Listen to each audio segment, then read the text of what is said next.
Go ahead and hit it. This is at the Thompson Library of University, or College. Is this a Westinghouse? It's Schindler. Oh, I want to press that button. It's got like an Otis style indicator. Library is actually not down here. You have to go up.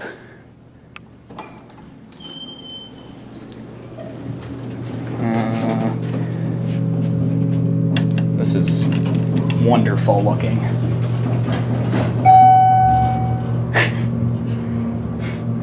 There's another elevator that looks exactly like this.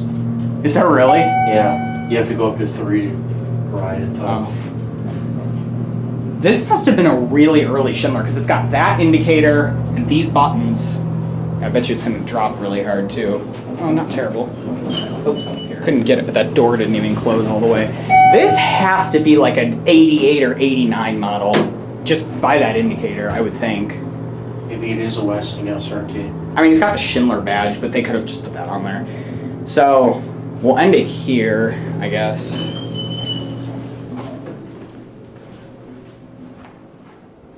Those doors don't even open all the way. There it goes. It has a Westinghouse keyhole too. That's it. Thanks for watching. Feel free to subscribe and click like if you like what you see, and follow me on the web at isaac24.com. Bye-bye.